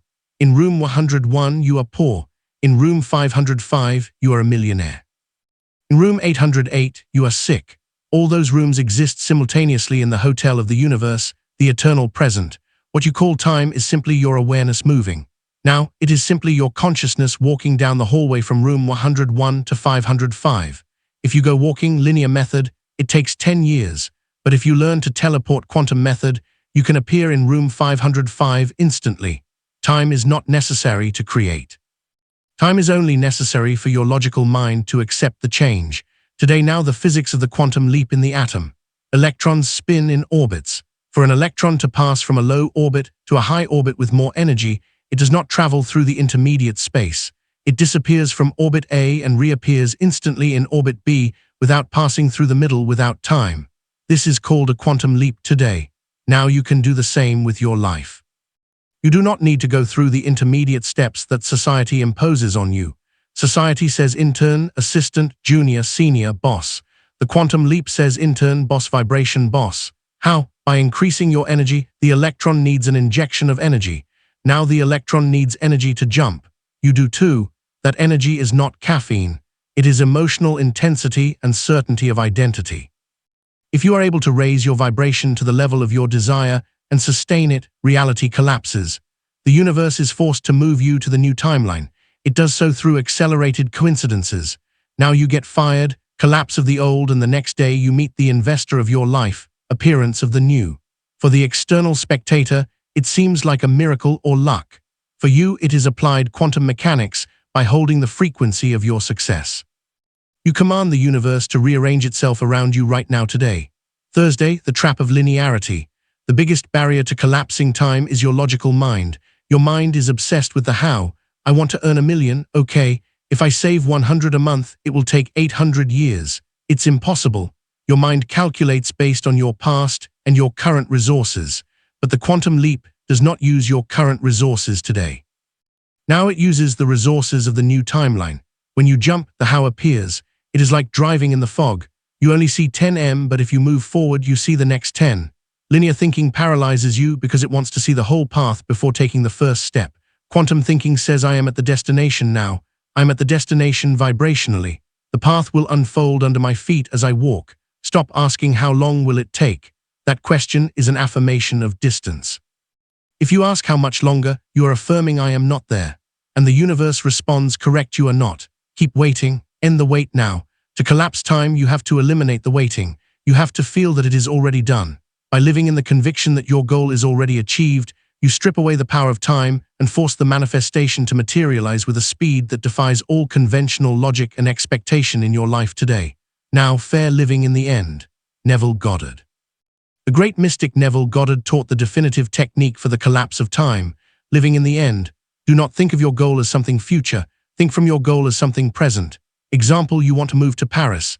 Thinking of the end, you look at photos of Paris and sigh today. Now you wish to be there someday. This creates separation and time. Thinking from the end, you close your eyes and imagine that you are already in Paris. You feel the air of Paris. You smell the croissant. You touch the doorknob of your Parisian apartment. You feel the gratitude of being there and you look at the world. Now when you do this with intensity, you deceive your subconscious and the universe. The universe does not know how to distinguish between what you see with open eyes and what you feel intensely with closed eyes. If your vibration says I am in Paris, the universe enters cognitive dissonance. It must correct the error today. Now system error, immediate correction, and then the universe moves heaven and earth to take your body to where your mind already is. A job offer appears, a gifted ticket, an opportunity. The bridge of incidents unfolds quickly. You have brought the future to the present. You have collapsed the distance right now today. Now as intensity versus duration, here is the technical key. A quantum leap does not depend on how long you visualize, but on the intensity of the visualization. 5 minutes of total immersion where you feel real emotion cry with joy, and get goosebumps feeling that your desire is real are worth more than 10 years of lukewarm affirmations today. Now it is like boiling water. You can put the water at 90 degrees for a century and it will not boil. Put it at 100 degrees for 1 minute and it will boil. You need to reach the emotional boiling point. You need to feel the reality of your desire with such force that when you open your eyes, you are surprised you are still there. Now that strangeness, I feel that this is no longer my life, is the sign that the leap has begun. You have killed the old timeline. Now it is only a matter of physical inertia, lag time, for the new one to appear. By prioritizing depth over length, you activate the transformative power of your soul and accelerate your destiny. Now, killing waiting mode. Most people live in the waiting room of life. I will be happy when I get married. I will feel safe when I have money. I will rest when I retire. They are postponing their life. They are pushing their happiness toward the horizon. And since the horizon always recedes, they never arrive in their life today. Now living in waiting mode is living in lack. I wait because I don't have. To collapse time, you must start feeling the emotion of the result. Now how would you feel if you were already rich, secure, calm? Then feel secure and calm today with €5 in your pocket. This is the difficult part. This is mastery today. Now it requires disciplining your emotions so they do not depend on the external. If you manage to feel rich before wealth, wealth runs toward you because it feels attracted to its equal. Time collapses when necessity disappears and is replaced by gratitude. Gratitude is the magnetic signal of I already received it now. Give thanks before having. That is faith, and that accelerates everything. By cultivating an internal state of abundance, you remove the friction that slows down manifestation, allowing your reality to shift with a fluidity and grace that makes the concept of waiting completely obsolete and unnecessary in your existence. Now we are changing identity, the actor. You cannot have a new life with an old personality. To take a quantum leap, you have to change identity. The you who earns €1,000 a month has certain habits, certain fears, and a way of speaking. The you who earns €100,000 a month is a different person. They think differently. They walk differently now. They do not tolerate certain things. You cannot drag the old you into the new reality. It doesn't fit through the door. If you want to jump, you have to die and be reborn. Ask yourself, how would my quantum version, the one that already achieved the dream, act today? Would they get up late?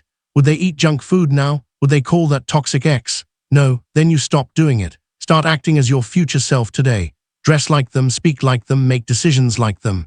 By doing so, you are tuning the radio to the frequency of that future reality. When the tuning is perfect, reality manifests. The leap is a change of character today. Now stop playing the victim and start playing the hero. The stage will change automatically to adapt to the new protagonist by consistently embodying the identity of your highest self. You rewrite the script of your life and compel the world to provide the corresponding scenery for your new and expanded role. Right now, today, fill the bridge of incidents, the necessary chaos. Warning: when you provoke a collapse of time, things get intense. Do not expect it to be a bed of roses. Often the quantum leap disguises itself as chaos. You ask for financial freedom. The next day you are fired. Your ego screams, "My God, what a disaster, this doesn't work." Your spirit knows better right now. Today, now your spirit knows perfect. The job was the dead weight preventing you from starting a business. The universe has pushed you out of the nest. You ask for true love. The next day, your current partner leaves you. Chaos is the restructuring of reality. To build the new skyscraper, you must demolish the old shack today. Now, demolition is noisy and dirty. Do not be frightened when your life starts to shake after doing these exercises. It is the sign that it is working. It is the bridge of incidents. It is a series of events, sometimes strange or difficult, that lead you quickly from point A to point B. Do not judge intermediate events now. Keep the vision on the end. Walk over the bridge without looking down. Trust that every tremor and every collapse is a necessary step in the divine engineering that is constructing your magnificent new life, ensuring that you reach your destination with the strength and character forged by the journey itself right now. Today, the exercise remembering the future. Let's hack your brain. Your brain does not distinguish between memory, past, and imagination, and future. We are going to create a memory of the future. Sit in silence. Mentally travel 5 years into the future. Imagine you have already achieved everything. You are successful, happy, healthy. Now look back toward today. Now remember how you achieved it. Yes, I remember when I listened to that audiobook. I remember that at first I was afraid, but then I took that risky decision and I met that person and everything turned out well. Invent the story of your success in the past tense. It was incredible how fast it happened today. It seemed difficult, but in reality it was fluid. Feel the nostalgia of those old times which are your current present. Feel the relief that it already happened and you already won. By doing this, you're giving your brain a map.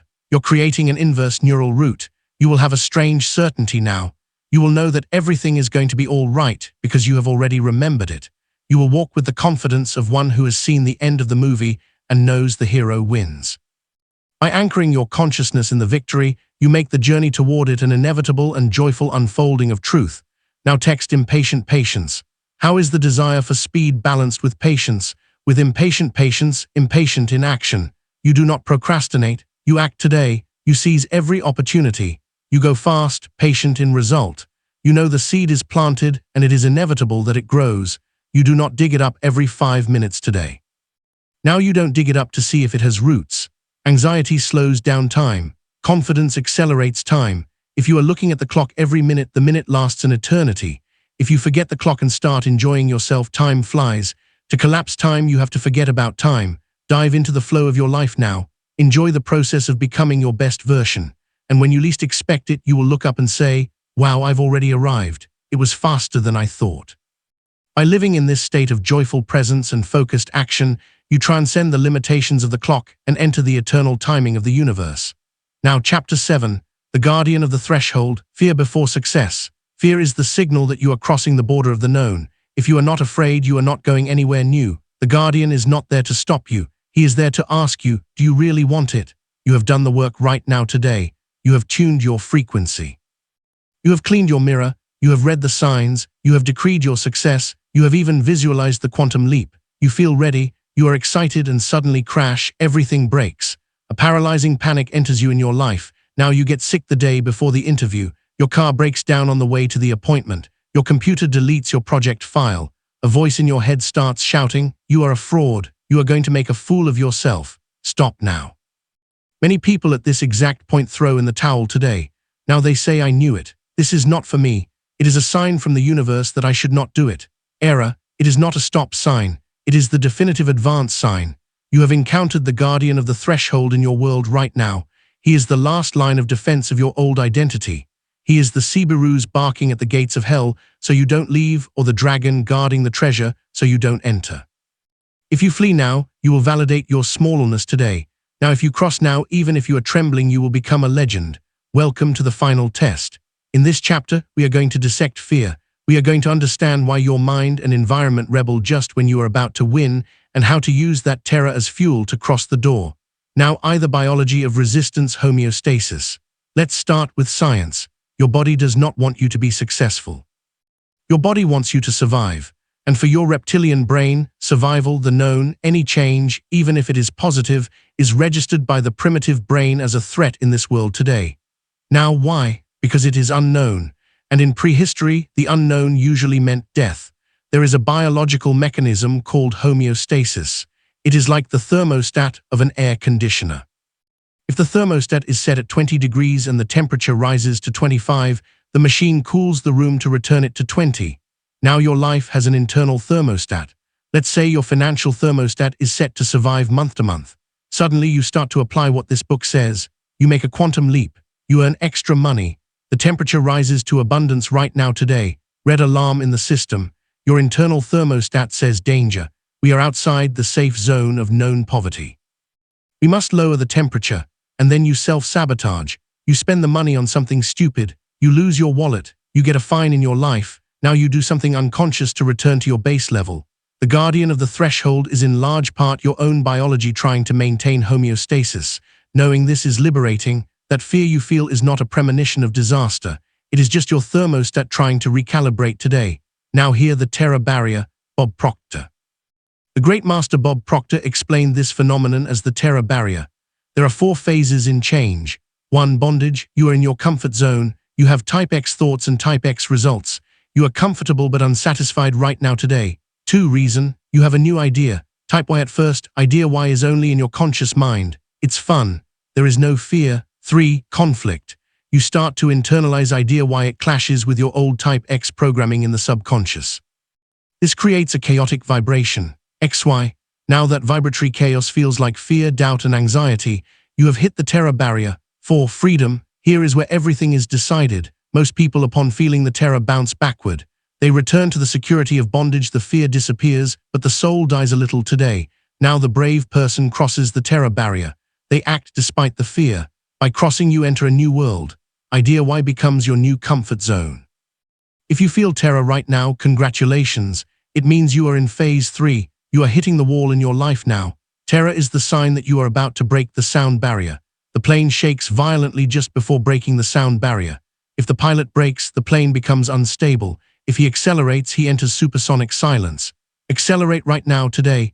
Now, third, the upper limit problem. Gay Hendricks. Have you ever noticed that when things are going too well, you get nervous? You have an incredible streak at work, and suddenly you cause an absurd fight with your partner. You are healthy and happy, and suddenly you eat a whole pizza knowing it will make you feel bad right now today. Gay Hendricks calls this the upper limit problem. We all have an internal limit of how much happiness, money, and love we believe we deserve. It is our glass ceiling. When you exceed that ceiling, your ego panics. Something bad is going to happen. I must ruin it before fate ruins it. Now the guardian of the threshold is that self-sabotage mechanism. He appears disguised as worry, criticism, or psychosomatic illness. His only goal is to pull you down from the cloud and return you to the dirty ground where you feel safe. How to defeat him with consciousness today. Now when you see yourself boycotting your own happiness, stop and say, I see you. It's my upper limit. I'm getting scared because things are going well. It is safe to be happy. I expand my capacity to receive. Breathe and hold the happiness without sabotaging it. Now fake crabs in the bucket, external resistance. The guardian of the threshold is not always internal. Sometimes he has the face of your mother, your best friend, or your partner. It is the phenomenon of crabs in a bucket. If you put a single crab in a bucket, it will get out easily today. Now if you put in several, when one tries to leave, the others will grab it and pull it down. They don't do it out of pure evil. They do it out of panic. If you leave the bucket, you prove to them that it is possible to leave, and that forces them to face their own cowardice. Now your success is a painful mirror for their failure. That is why when you start to change, your environment rebels. You have changed. You have been brainwashed. These voices are the external guardians. They are there to test your determination in your life right now. Today now the universe asks you, how much do you want this? Do you want it enough to endure the disapproval of your tribe? You stop to please them, you fail the test. If you move forward with love but with firmness, one of two things will happen right now. They will let you go and stay in the bucket, and you will have to find new friends, or they will feel inspired by your bravery and follow you toward freedom. Either way, you have to get out. You must be the one to break the cycle and lead the way today. Now, the imposter syndrome, the voice of the guardian. The guardian's favorite phrase is, who do you think you are? You are about to launch your project, write your book, or ask for that raise. And the voice whispers, you are not an expert. They are going to laugh at you.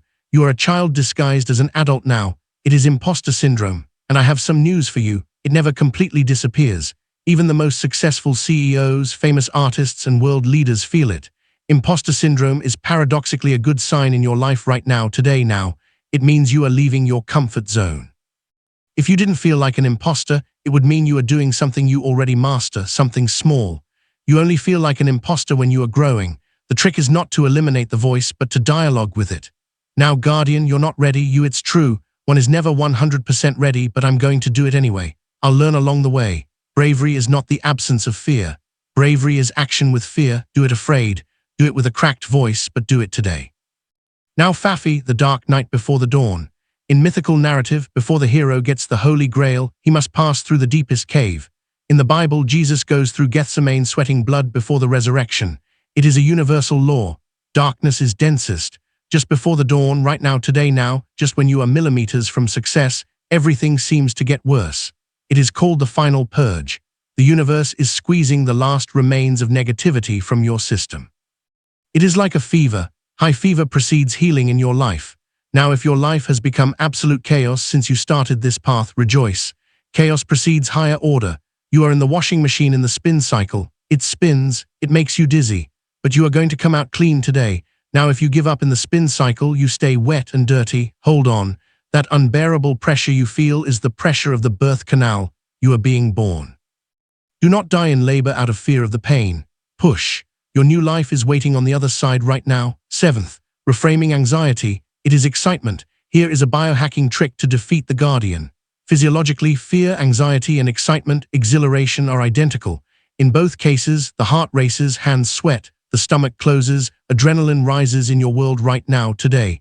Now, the only difference is the mental label you put on it. If you go on a roller coaster and think I'm going to kill myself, you feel fear. If you think how fun, you feel excitement. The body feels the same. The mind decides if it is good or bad. Now, when you feel the guardian squeezing your stomach before an important event, do not say, I am very nervous. Say out loud, I am very excited. Cheat your brain, tell it. This energy I feel is fuel. By changing the label, the energy starts to propel you today. Now, Father Guardian is an ally in disguise. Change your relationship with the guardian. Stop seeing him as an enemy. The guardian of the threshold has a noble function to test your faith. Imagine the universe says, you say you want to be a millionaire. Fine, but are you willing to face uncertainty? Now the guardian puts the sword to your chest and asks, are you worthy? If you get scared and run, the answer is no. If you push the sword away and take a step forward, the answer is yes. The moment you show you are serious, he steps aside today now. He takes off the horrible mask.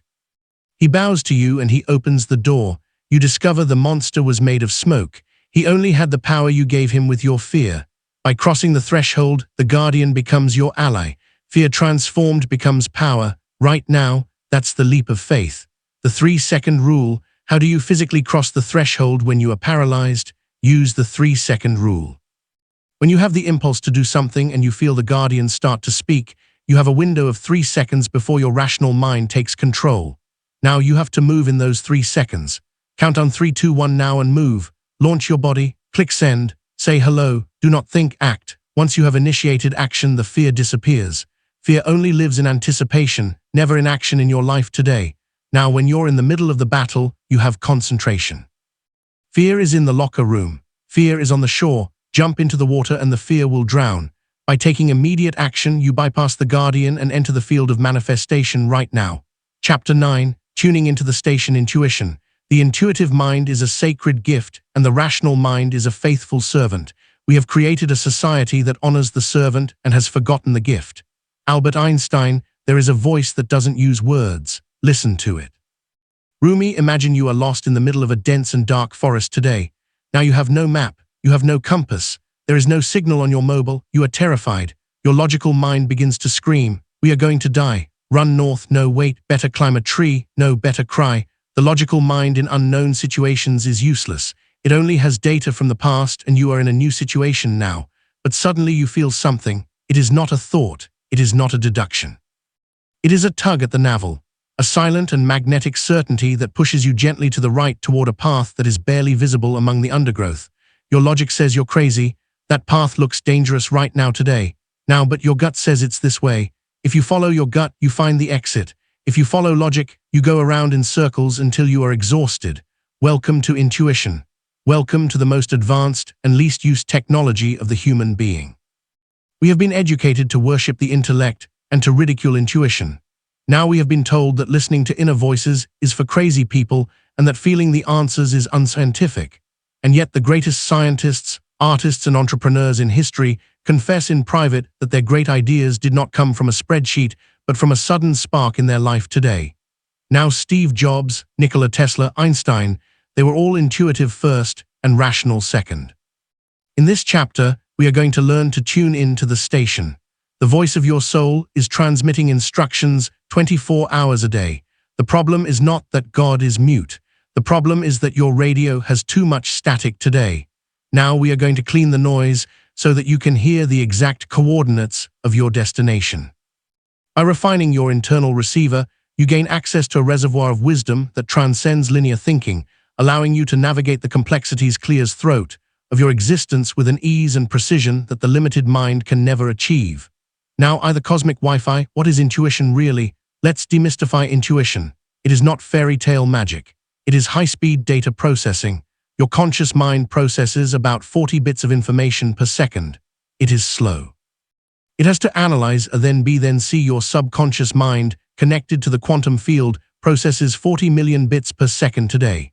Now it captures facial micro-expressions, changes in atmospheric pressure, pheromones, energy patterns, and data from the potential future. Intuition is the result of that super processing.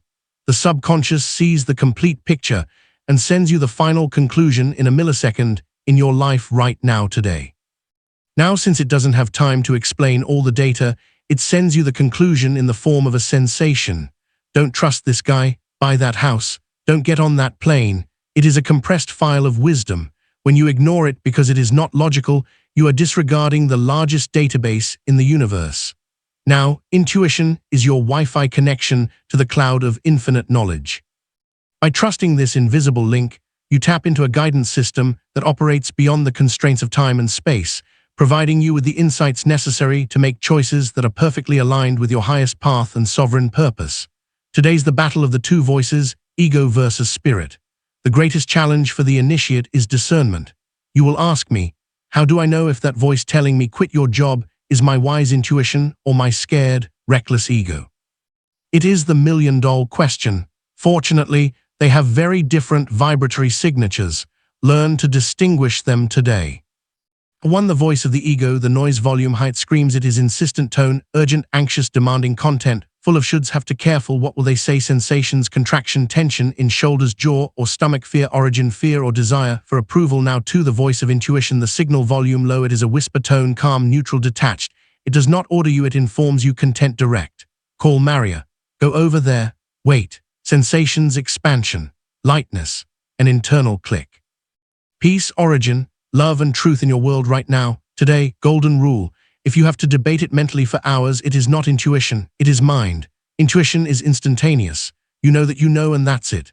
By paying attention to the quality of the internal sound, you learn to bypass the chaotic chatter of the ego and anchor yourself in the steady, quiet directive of the soul. Now 3. The second brain, the gut. Science has discovered that we have neurons in the intestine. Literally, you have a second brain in your belly. And this brain is in charge of visceral intuition. The expressions gut feeling or it gave me a bad vibe are not metaphors, they are biological descriptions. The vagus nerve connects your gut to your brain. Now when something is incorrect for you, your gut contracts. You feel nausea and not an acid void. When something is correct, your gut relaxes. You feel butterflies or heat. The body traffic light test. Use your body as a pendulum. Think of an option, for example. Accept job A. Close your eyes and focus on your stomach today. Sensation of expansion. You lean forward, breathe deeply, smile, it is a yes. Sensation of contraction, you lean back, breath shortens, not in the stomach, it is a no. Your body does not know how to lie. Your mind can rationalize, but your body knows the environment is toxic and contracts. Listen to it now. Dive, cleaning the static. Detoxification. Why have modern people lost their intuition? Because we live in a nightclub. Constant noise. Social networks, news, opinions of others, alcohol, sugar, stress. It is impossible to hear a whisper in the middle of a heavy metal concert. If you want to reactivate your GPS, you need silence right now today. Now solitude, you need to spend time alone. No mobile, no podcast, just you. At first, it is uncomfortable. The ego screams. Then the ego gets tired and the real voice appears. Nature, the forest, or the sea recalibrates your frequency. They clean the electromagnetic field. Do not ask for opinions in your life now. When you have an important decision, do not ask anyone for 48 hours. The moment you ask what would you do, you contaminate your channel. The fear and logic of the other enter you. Stay with the doubt until the answer sprouts from you. You have to learn to trust your internal authority more than the external today. Now the 2-con rule, the first spark. Intuition is fast. Judgment is slow. When you meet someone new, in the first 2 seconds, you have an impression, I like them or I don't trust them. Immediately after second 3, your rational mind enters to correct. Don't be prejudiced. They seem nice. They are well dressed in your world right now today. Now, and you cover that first impression with logic. 3 months later, that person betrays you and you say, I knew it. I knew it from the first moment. Yes, you knew you had the information in second 1, but you discarded it for logic. Recover respect for the first spark. That first energetic reading is the purest. Now practice it with small things. You look at the restaurant menu, your eyes go straight to a dish. Intuition, mind, but this has many calories. You order something else. The dish arrives and you don't like it. You look at the dish you wanted at first and your mouth waters. The universe told you what to eat now. That is CEO versus manager. The correct hierarchy, don't misunderstand me. Logic is wonderful, it is a powerful tool, but logic must be the manager, not the CEO. The intuition CEO sets the course, decides the what and the where. The logic manager organizes the details, decides the how. Disaster occurs when you put logic as CEO right now, today, now. Logic has no vision of the future. It only analyzes the past. If you ask logic, should I start a company? It will look at the failure statistics and say, no, it's risky. Logic would never have discovered America nor invented the airplane. All that was illogical. Intuition says, let's go. Logic says, okay, I'll pack now. That is the winning team. Let your soul choose the destination and your mind drive the car. By restoring this natural order, you ensure that your life is guided by the expansive vision of the spirit while being supported by the practical efficiency of the intellect, leading to the successful manifestation of your highest dreams today. The coin trick: hacking the feeling. If you are blocked between two options, A and B, and your mind won't stop spinning, use a coin, not for chance to decide, but to reveal your hidden truth. Say, heads is A, tails is B, flip the coin in the air. Here is the trick. While the coin is in the air, you will realize that you want one to come up now. You say internally, I hope it's heads.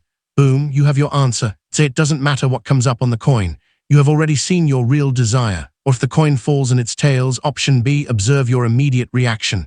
Do you feel relief? It's B. Do you feel a micro disappointment? It's a today. Now, your emotional reaction to the result tells you what your truth is. The coin is only a mirror for your subconscious. By using this simple bypass of the rational mind, you catch your true self in a moment of honesty, allowing you to move forward with the clarity of knowing what you truly want deep within your soul right now. Fatal blind faith, following crazy instructions. Sometimes intuition will ask you to do things that make no logical sense. Get off the highway now. Call that person you haven't spoken to in 10 years. Buy that book. Do not sign the contract. These are trust tests. The universe is guiding you through the path of synchronicity, but you cannot see the map now. If you get off the highway, maybe you avoid a fatal accident 1 kilometer ahead. You didn't know, but your internal GPS did. If you don't sign, maybe you avoid a legal bankruptcy hidden in the fine print. Following intuition requires courage. It requires being willing to look foolish or irrational to others in your world right now. I didn't feel like it is a complete reason. It is the only valid reason. Over time, you will see that every time you followed that madness, life rewarded you, and every time you ignored it to look good, life charged you a toll. Trust the silent whisper, for it sees the patterns of reality that logic can never detect today. Differentiating fear versus danger. Intuition. This is a common doubt. I'm afraid to get on the plane. Is it intuition that it's going to crash, or is it my phobia of flying? Key to distinguish: phobia, anxiety. It is mental, chaotic, and agitated. You create horror movies in your head. It is noisy. Danger. Intuition. It is cold, dry, and factual today. Now there is no movie. There is simply a wall, a feeling of don't get on. It's as if your desire to go had been disconnected. You can feel strangely calm, but immovable in your decision not to go, or you suddenly feel physically ill. If you are doubting, it is probably fear. Real danger. Intuition is so strong you don't doubt now. X the dream oracle. Incubation. When you are awake, your ego is at the wheel. When you sleep, the ego turns off and the spirit takes command.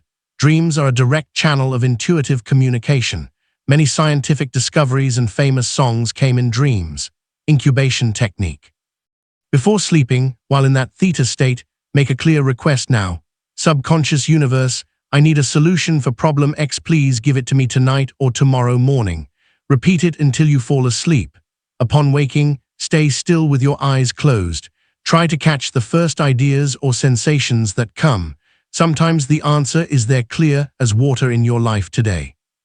Now sometimes you don't remember anything, but at noon while you shower, eureka, the idea drops suddenly.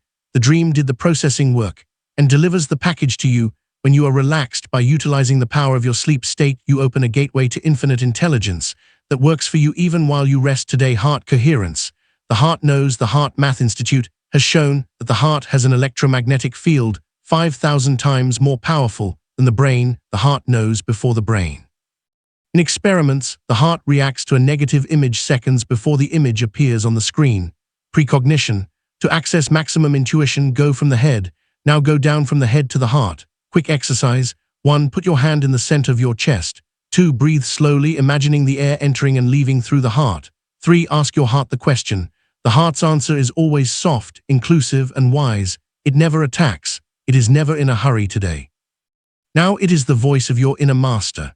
By centering your awareness in the heart, you bypass the defensive mechanisms of the mind and enter a state of profound resonance with the truth of the universe, allowing you to live with a sovereign grace and a deep, unshakable certainty that guides your every step in this world right now.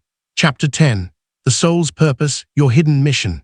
The two most important days in your life are the day you are born and the day you find out why. Mark Twain. Where your talents and the needs of the world cross, there lies your vocation. Aristotle. There is a silent epidemic in the modern world. It is not a virus. It is not an economic crisis today. Now it is the crisis of meaning. You see people who have it all, money, health, family, fame, and yet they feel empty. They wake up in the morning with a hole in their chest and wonder, is this it? Working, paying bills, watching series and dying. Is this what I came for? That void is not filled with more money or sex now. That void is the voice of your soul screaming because it is unemployed. You are not a biological accident. You are not the random result of a collision of molecules. You are a divine intention. Imagine the human body. It has trillions of cells. The liver cell has a function. The heart cell has another today. Now the eye cell has another. No cell is there just because if a cell had no function, the body would eliminate it or it would become cancer. Growth without purpose. You are a cell in the body of humanity or of God. You have a specific function. You have a unique design. You have a purpose in this world right now today. If you are not fulfilling that purpose, you feel dissonance. You feel depression, anxiety, and apathy. They are the symptoms of being out of your place in the cosmic orchestra. Welcome to Dharma. In this last chapter of teaching, we are going to discover your hidden mission. We will stop looking for how to survive. Now we are going to start understanding how to serve, because true abundance and true happiness are only unlocked when you plug your small individual cable into the great power grid of universal service. By aligning with this greater current, you find that the resources you once struggled to obtain now flow to you naturally today now by the lie of winning a living. We have been brainwashed with a terrible phrase, you have to win your living, earn a living. Think about it. It is absurd. You already have the living. It was given to you for free at birth. You don't have to win it as if it were a prize or a salary. Your right to exist is inalienable in your life today. Now what society means is you have to be useful to the economic system to survive. And so millions of people dedicate their best years to jobs they hate, to buy things they don't need, to impress people they don't care about. That is not life. It is luxury survival. The soul's purpose has nothing to do with your profession. Now it has nothing to do with your title. You can be a street sweeper and be living your purpose. You can be the CEO of a multinational and have lost your purpose completely. Your purpose is not what you do outwardly. It is the energy you bring to what you do. It is your unique vibration in this world right now today. Now some souls have come to bring beauty. Artists, decorators, gardeners, others have come to bring order. Administrators, lawyers, organizers, others have come to bring healing. Doctors, therapists, friends who listen, others have come to bring innovation. Engineers, rebels, entrepreneurs, you must find your essence now. If you try to force yourself to be an accountant when your soul came to be an artist, you will suffer. Even if you earn millions, you will feel poor. Alignment with your original design is the only real wealth. By honoring the truth of your nature, you activate a deep satisfaction that external success can never replicate or replace today. Dharma versus karma, the current. In Eastern philosophy, there are two forces that move your life. Karma past, it is inertia. It is the outstanding debts, the repetitive patterns, what drags you backward. It is the hamster wheel, Dharma, future purpose. It is your cosmic duty. It is the reason you incarnated. It is what drives you forward. Now when you live in your Dharma, the universe supports you. Remember Chapter 8, Surrender and Flow. Dharma is the channel through which the river flows. If you swim in the direction of your Dharma, you go with the current. Things come out easy. Resources appear. You feel full of energy in your soul today, right now today. If you swim against your Dharma out of fear, greed, or family mandates, life becomes a constant struggle. You get sick. You exhaust yourself. The universe is telling you it's not that way. Turn around. Many people believe that finding their purpose is difficult. I don't know what I want to do, they say in their world now. Lie, they know it, but they are afraid to admit it because it doesn't seem practical or profitable. Your Dharma is not always logical, but it is always enthusiastic. The word enthusiasm comes from the Greek enthos, God within. That which enthuses you, that which makes you lose track of time, is the GPS signal of your soul. Now follow your enthusiasm and you will find your Dharma. By trusting the joy that arises from certain activities, you align yourself with the path that the universe has already paved for you, ensuring that your efforts are magnified by the power of the divine intent that placed those desires in your heart in the first place today. Now this childhood clues the original code. Before society reprogrammed you, Chapter 3, you knew who you were. Look at 5-year-old children. One is always building towers with blocks, architect builder. Another is always healing dolls, healer. Another is always organizing the other children in games, leader, director. Another is always painting or singing, creator. Now another is always taking toys apart to see how they work, engineer, researcher. What did you do? What did you do for hours without anyone forcing you? What did you dream of becoming before an adult told you that doesn't make money? There is your original code. That seed is still alive within you today. Right now, today it is buried under layers of adult responsibility. Your mission is not to learn anything new. It is to remember, dig into your memory, recover that essence. You may not become an astronaut, but the essence was exploring the unknown. You can apply that essence by being a scientist, a traveler, or an innovator. Right now the form changes, the essence remains. By reconnecting with the pure interests of your youth, you strip away the artificial expectations that have been placed upon you, allowing your authentic self to emerge and guide you toward the work that you were uniquely designed to perform in this lifetime with ease and joy. Now fair, your wound is your gift, the wounded healer. This is the deepest and most painful clue. Sometimes your purpose is not in your talents, but in your traumas. In Greek mythology, Chiron was the wounded healer. He had a wound that would not close, and in his search to heal himself, he discovered medicines that healed the world. Look at your life in this world today. Now, what has been your greatest pain? Loneliness, abuse, poverty, illness, addiction. That which has hurt you the most is your mastery, because no one can help an alcoholic better than someone who has overcome alcoholism. No one can understand someone depressed better than someone who has come out of the pit of depression.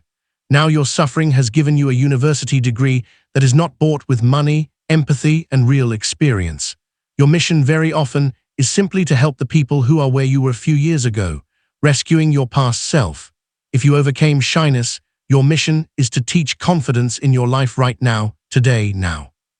If you overcame bankruptcy, your mission is to teach financial education or resilience. By transforming your poison into medicine for others, you close the circle. Your pain gains meaning.